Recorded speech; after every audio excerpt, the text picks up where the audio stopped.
Hello everyone, welcome to digital maths. हमने paper number 2, 3, 4 का section C कर लिया है। नाउ पेपर नंबर 5 का सेक्शन सी करने जा रहे हैं। भाई, अकेले अकेले सीखने की जगह दूसरों को शेयर करो ताकि उनके भी काम आ जाए। जैसे जैसे आगे से आगे एग्जाम्स आती जाएगी आपके, देखो अब सिर्फ और सिर्फ दिसंबर जनवरी बोल सकता हूँ, यही 2 मंथ बाकी। फरवरी 27 से तो एग्जाम होने वाले। मैक्सिमम शेयर करें ताकि गाला सॉल्यूशन हो जाए। उसके बाद ट्राई के हम लोग आपको वन शॉट रिवीजन भी दे दें। प्लीज आगे से आगे करते जाइए। तो चलते हैं सेक्शन सी पेपर नंबर 5 की तरफ। फर्स्ट क्वेश्चन जो है, what is rancidity and state the remedies to prevent rancidity. सबसे पहली बात, रेंसिडिटी क्या है? तो रेंसिडिटी जो है ना, एक्चुअली कोई भी फूड आइटम्स जैसे फैट्स और ऑयल वाले जो हैं, फैट्स प्लस ऑयल वाले जो भी फूड आइटम्स हैं, वो जब ऑक्सीडाइज हो जाते हैं, मतलब उनका जब रिएक्शन ऑक्सीजन के साथ होता है तो वो धीमे धीमे ऑक्सीडाइज होने लग जाते हैं। और अगर लॉन्ग टर्म तक ऑक्सीडाइज होते रहे तो वो बन जाता है रेंसिड। वो खराब हो जाता है, means it creates a problem of rancidity. Rancidity मतलब बैड स्मेल आना। ठीक है, खराब स्मेल आ जाती है, बैड स्मेल। देन टेस्ट भी, बैड स्मेल एंड टेस्ट दोनों के दोनों खराब हो जाते हैं। ठीक है, और उसके बाद वो अगर खा लें तो पॉसिबल है कि हमें फूड पॉइजन हो सकता है, वो हमें कोई ना कोई बीमारी क्रिएट कर सकता है। तो it is bit difficult. Take the remedies to prevent rancidity. Rancidity से प्रिवेंट करना मतलब ऑक्सीडेशन नहीं होने देना। तब तो यही हुआ, रेंसिडिटी से प्रिवेंट करना मतलब ऑक्सीडेशन नहीं होने देना। ऑक्सीडेशन कब नहीं होगा? जब एयर टाइट कंटेनर में रखोगे, ऑयल डाल के रखोगे, या फिर फ्रीज करोगे, फ्रीजर में रखोगे। अलग अलग तरीके हैं। So let's move on. We can go with rancidity. Rancidity is the process of fats and oils in food oxidizing, which results in bad taste and smell. Here are some ways to prevent rancidity: store in airtight containers, refrigerate, flush with nitrogen gas, store away from light. So भाई, this is slow down the oxidation process. Obviously बात है, air tight container में oxygen नहीं मिलेगा तो process जो oxidation का धीमे धीमे हो जाएगा। फिर refrigeration, refrigerating left over food and can help slow down rancidification. Nitrogen gas, जो अपने फूड पैकेट्स आते हैं, आपको पता है फूड पैकेट्स खुले हुए लगते हैं, हम लोग बोलते हैं गैस ज्यादा बढ़। इन फूड पैकेट्स में क्या होता है, वहां पे नाइट्रोजन गैस फ्लश कर दी जाती है, तो उसकी वजह से वो क्या हो जाता है, वो आपको जो नाइट्रोजन गैस फ्लश की हुई है तो वो आपको ऑक्सीजन से रिएक्ट होने से बचाती है। दैट इज रेंसिडिटी, उसमें भी हेल्प करता है। Store away from light, keeping food away from light can help prevent rancidity, तो उससे भी रेंसिडिटी से बचा जा सकता है। Next, common properties of non metallic elements. देखो, नॉन मेटेलिक एलिमेंट्स की कॉमन प्रॉपर्टीज जैसे नॉन लस्ट्रस होते हैं, नॉन क्या बोल सकते हैं, non sonorous, non lustrous, non malleable, non ductile, soft होते हैं, सॉलिड और गैसेस होते हैं नॉर्मली। तो मतलब ये सारी प्रॉपर्टीज, उसके एक्सेप्शन केसेस भी लिख सकते हो। So non metals are brittle. Brittle मतलब टूट जाते हैं, अगर उनपे ज्यादा थोड़ा सा प्रेशर लगा है तो they break into pieces. Brittle मतलब break into pieces. Break into. Then non metals are bad conductor of heat and electricity except, देखो एक्सेप्शन भी दिया है, ग्रेफाइट के अलावा बाकी सारे नॉन मेटल्स जो है bad conductor of heat and electricity. Graphite electricity conduct करता है, heat little bit. Non metals are non lustrous, dulls and cannot be polished except iodine. Iodine exception कैसे? Non metals are may be solid, liquid और gases at room temperature. खाली exception liquid में जो सिर्फ एक और एक ही है, ब्रोमाइन, और कोई नहीं है, इट इज ब्रोमाइन। ठीक है, ब्रोमाइन जो है लिक्विड होता है। Non metals are neither tough not strong, strong भी नहीं है, टफ नहीं है। सिर्फ एक डायमंड, इसमें भी एक्सेप्शन लिख सकते हैं। एक्सेप्शन जो है that is diamond. Diamond exception में आ सकता है, diamond is an exception.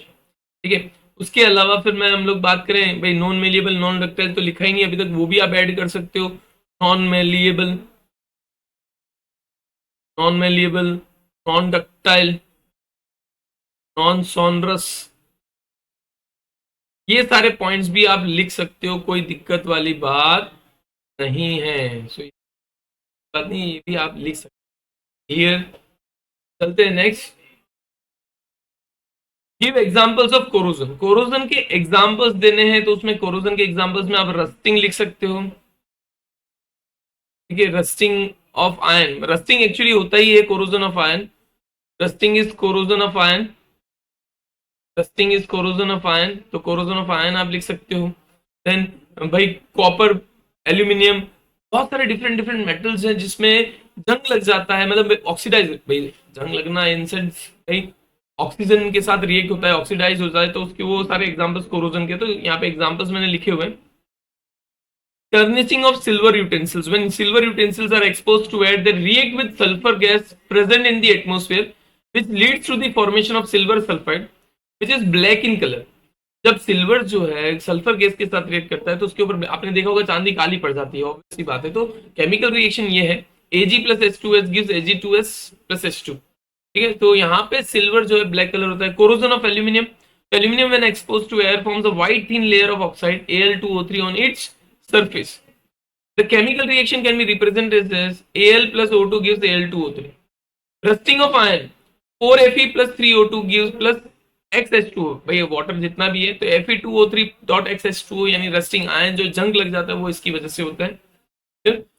Next, state organisation of human nervous system and general function of, देखो ह्यूमन नर्वस सिस्टम जो है उसमें आता है central nervous system and peripheral nervous system. Central nervous system के अंदर आपका आ जाएगा that is spinal cord and brain. Brain और स्पाइनल कॉर्ड जो है, स्पाइनल कॉर्ड वो आ जाता है सेंट्रल नर्वस सिस्टम के अंदर। पेरिफेरल नर्वस सिस्टम के अंदर जो आता है that is peripheral nervous system में स्पाइनल वेन्स, स्पाइनल नर्व्स बोल सकते हो। ब्रेन के अंदर से क्रेनियल नर्व्स आते हैं, तो ब्रेन के अंदर से नर्व्स जो आती है दैट इज क्रेनियल नर्व्स, वो सारे पेरिफेरल नर्वस सिस्टम में आ जाता है। तो ये सारा जनरल ऑर्गेनाइजेशन है। तो यहाँ पे हम लोग veins, nerves, human nervous system is organized into two main parts: central nervous system CNS and the peripheral nervous system PNS। PNS दिख नहीं रहा है, this PNS। okay, the human nervous system has many functions including sensation, perception, but यहाँ पे ये सारी चीजें तो है voluntary involuntary movements. But central nervous system के अंदर क्या आता है तो आपको वहां पे लिखना पड़ेगा। Central nervous system includes brain and spinal cord, ये आपको ड्रॉ करके बताना पड़ेगा एक्चुअली। ठीक है, सिर्फ इतना लिखने से कुछ नहीं हो। ब्रेन एंड स्पाइनल कॉर्ड, ताकि उसमें एक्सप्लेन कर सको। Brain is the main control unit, भाई सेंट्रल यूनिट बोल सकते हो, कंट्रोल यूनिट बोल सकते हो, कंट्रोल यूनिट। ठीक है, स्पाइनल कॉर्ड जो है वो एक सपोर्ट सिस्टम प्रोवाइड करता है, सारे सेंसरी नर्व्स जो भी है वो इससे ही कनेक्टेड है। तो नर्व सिस्टम, जो नर्वस सिस्टम है वो इससे कनेक्टेड है। ठीक है, फिर पेरिफेरल नर्वस सिस्टम की अगर बात करूं तो पेरिफेरल नर्वस सिस्टम के अंदर जैसे कि मैंने बताया cranial nerves and spinal nerves, तो स्पाइनल नर्व्स और क्रेनियल नर्व्स ये दोनों जो है इसके अंदर डिटेल आपको बताना। क्रेनियल नर्व्स आपको बताना पड़ेगा भाई ब्रेन से आता है, स्पाइनल नर्व्स जो है स्पाइनल कोड से आता है। Sensation, the nervous system receives information from the sensation such as touch, hearing, taste and sight. तो सबसे पहले सेंट्रल नर्वस सिस्टम क्या करेगा, सेंसेशन, सेंस करेगा कि कहां से टच हो रहा है, कहां पे कुछ है, कुछ भी है। Perception, the nervous system interprets the sensory information and movement, the nervous system controls the voluntary and involuntary movements including balance and coordination. फिर अंदर sensory nerves, motor nerves. Sensory nerve signals carry करके लेके आते हैं brain और spinal cord के पास, और motor nerves क्या करते हैं उसको अकॉर्डिंग रिस्पॉन्ड करते हैं। ठीक है, observe the following figure and carefully answer the following. Identify A and write its function. A जो है पोलन ट्यूब, पोलन ट्यूब है, ट्यूब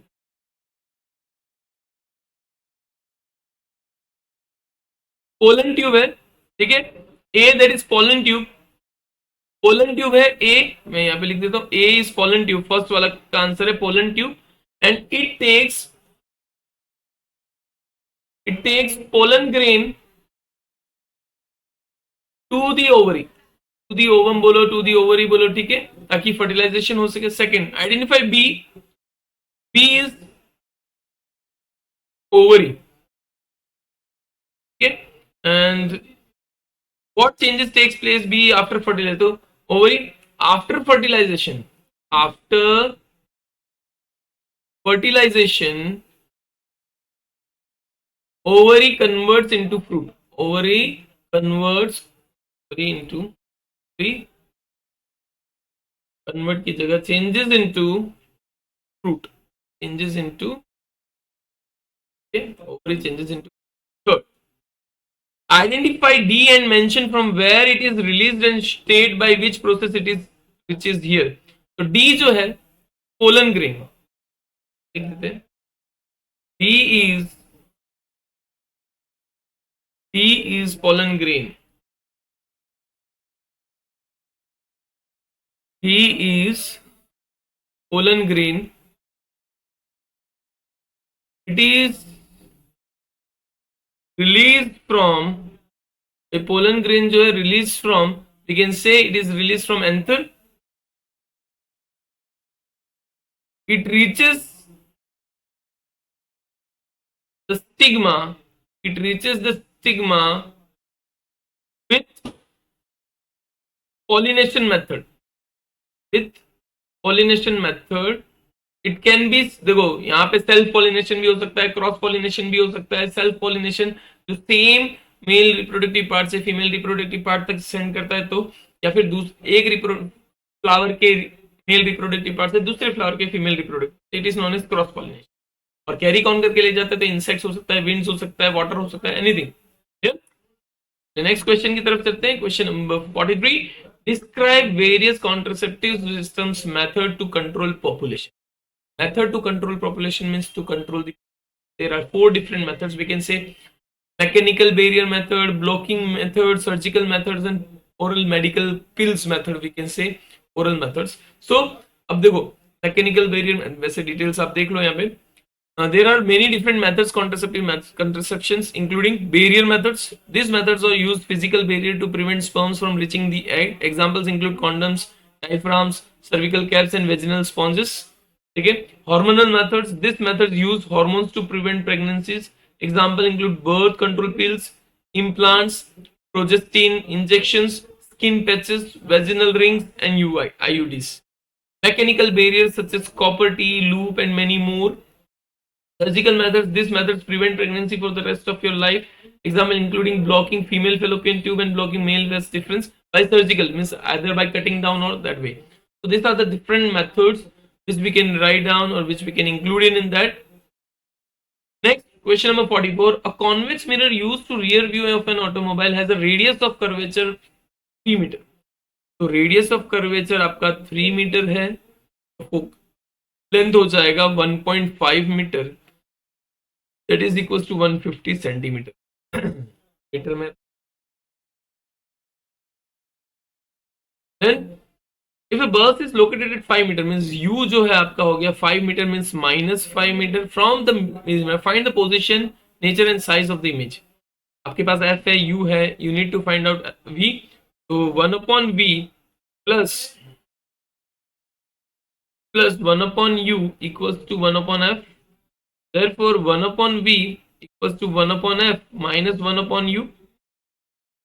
अब देखो कौन सा मिरर था, कॉन्वेक्स मिरर था, तो फोकल लेंथ तो आपका 1.5 पॉजिटिव में ही आएगा, तो 1.5 माइनस ऑफ 1 अपॉन माइनस 5, ये हो जाएगा आपका 10 अपॉन 15 प्लस 1 अपॉन 5. यहाँ पे मैंने पॉइंट था, पॉइंट हटा के मैंने 10 ऊपर कर दिया, तो दिस इज व्हाट, तो 15, तो 10 plus 3 upon 15, therefore p equals to 15 upon 30.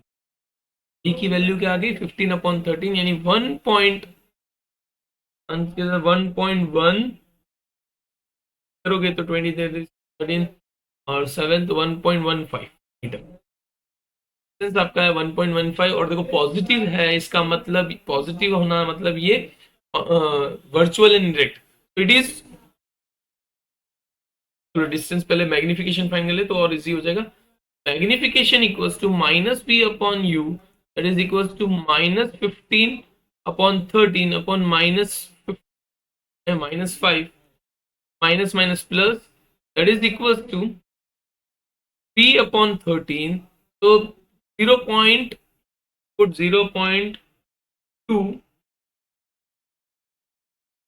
Magnification जो है 0.22 आ रहा है. सो हम लोग बोल सकते हैं image is virtual and erect. Magnification less than हो है तो बोल सकते हैं स्मॉलर इन साइज, ठीक है. और पोजीशन तो आपको पता चल गया, behind mirror position, behind mirror at 1.15 metre. तो ये आपका कैलकुलेशन हो गया. वैसे कैलकुलेशन यहाँ पे यू कैन गेट इट, यहाँ पे सारा कैलकुलेशन दिया हुआ है भाई. 1.15 मीटर हो रहा है, ये आपका 1.15 मीटर आ रहा है, that is focal length 1.5. Magnification 0.23 मैंने 0.22 लिया है, दैट इज 0.23। आप इसको आगे कैलकुलेट करोगे, सारी डिटेल्स हैं, आप स्क्रीनशॉट लेके आप आराम से देख सकते हो, ठीक है। Next, what is the reflection of light, write the laws of reflection. Reflection of light क्या है, समझो। जस्ट एक मीडियम, सपोज ये मान लो वाटर है, ये एयर है ऊपर, तो when light is incident from one medium to another medium, it refracts into the another medium, means it bends either towards the normal or away from the normal because of the speed of change in the speed of light।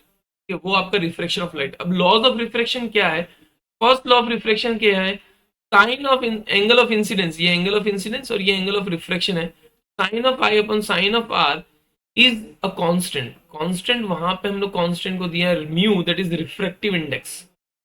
तो वो constant है, that is refractive index, वो कभी change नहीं होगा, same है, भी बार होगा constant. Sine I upon sine R हमेशा कांस्टेंट रहने वाला है।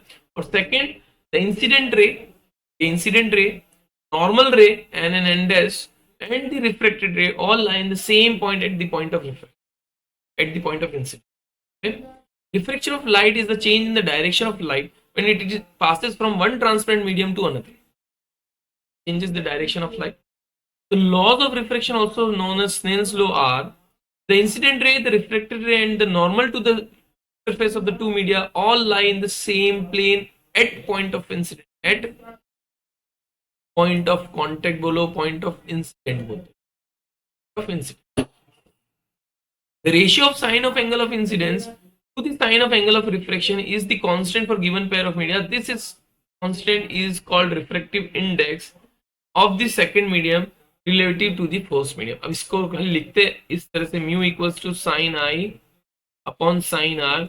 बहुत बार एग्जाम में देखो एक चीज याद रखना, बहुत बार एग्जाम में स्नेल्स लॉ, एक्सप्लेन स्नेल्स, तो ये जो फॉर्मूला लिखा है दैट इज स्नेल्स लॉ, तो आपको लिखना होगा Snell's law state that, Snell's law states that sine of angle of incidence, so state that ratio of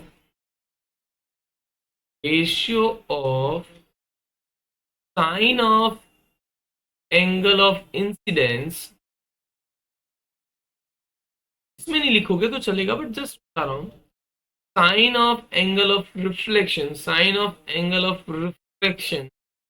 refraction is always constant, always constant, तो हमेशा क्या रहता है, क्या है, विच इज रिफ्रैक्टिव इंडेक्स, वो आप mention for the same medium. आप ये भी लिख सकते हो फॉर सेम मीडियम्स, भाई मीडियम्स जो है सेम होने चाहिए, फिर मीडियम्स बदल दो और बोला कि नहीं यार तो सेम नहीं है, तो नहीं पॉसिबल। लास्ट क्वेश्चन इस सेक्शन का, सेक्शन सी जो है, right the disadvantages of series circuit for domestic wiring. Wiring, ये क्वेश्चंस में बहुत सारे मिस्टेक्स है, wiring and which type of connection is seen in a domestic circuit, state its advantage। तो डिसएडवांटेजेस ऑफ सीरीज कनेक्शन, पहले मान लो अगर series में मैंने कोई भी, सपोज मैंने यहाँ पे बल्ब कनेक्ट कर दिया, यहाँ पे मैंने इलेक्ट्रिक आयन कलेक्ट कर दिया, यहाँ पे गीजर कनेक्ट, आयन सीरीज में है, आयन गीजर और बल्ब। अगर किसी रीजन से अगर ये बल्ब खराब हो जाता है, वो वर्क नहीं करता है, तो आयन और गीजर भी काम नहीं करेंगे। Means if any one appliance is in a series circuit is not working or is damaged, a whole circuit will be break or broken down, which will not work।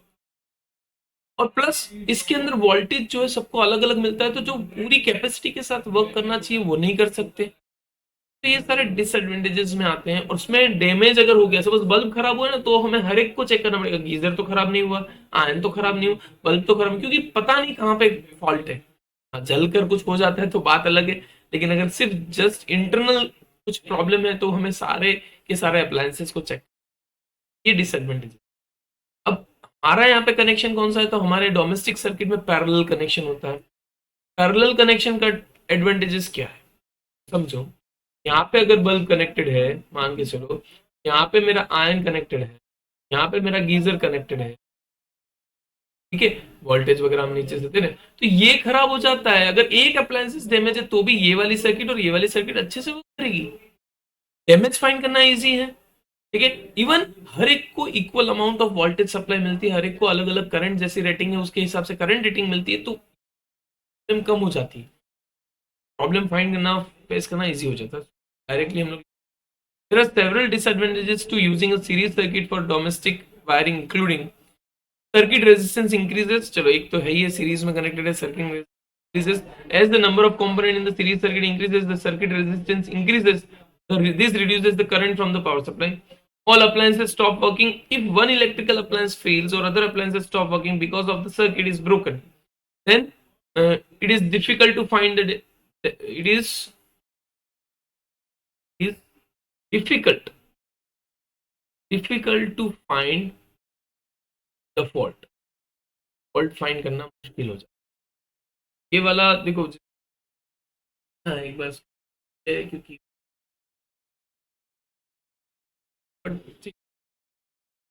Parallel connection, this type of domestic circuit is parallel. Type of connection used in domestic circuit is parallel, and it has several advantages. Fault tolerance: if one appliance stop working, the other will continue to function normally. Individual control: each appliance has its own switch, so it can be turned off, turn on, affecting not affecting other series. वैसे तो मैंने बताया है, but still points आप mention कर सकते हो। यहाँ पे मैं अगर मेंशन कर दूं, देखो पैरेलल कनेक्शन के एडवांटेजेस अगर लिखे, one appliances, if one appliances is damaged other all work properly. Okay, easy to locate the damage, easy to find the damage,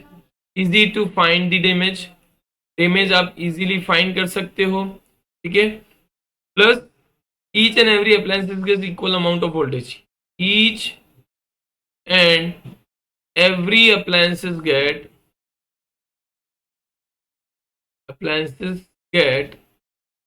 equal voltage, ये इसके अप्लायंस, तो इधर ये डैमेज हो जाएंगे। if one appliances stop working, whole circuit stops working, कोई भी appliances नहीं चलेगा, ठीक है। Then second, difficult to find the damage, difficult to find the fault, मतलब फॉल्ट फाइंड करना मुश्किल है, ठीक है। वोल्टेज इज डिवाइडेड, वोल्टेज जो है डिवाइड हो जाता है, चेंजेस होता है।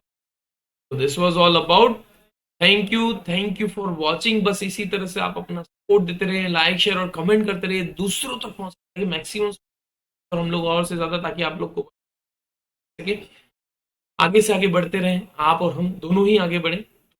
Then take care, bye bye everyone, take care.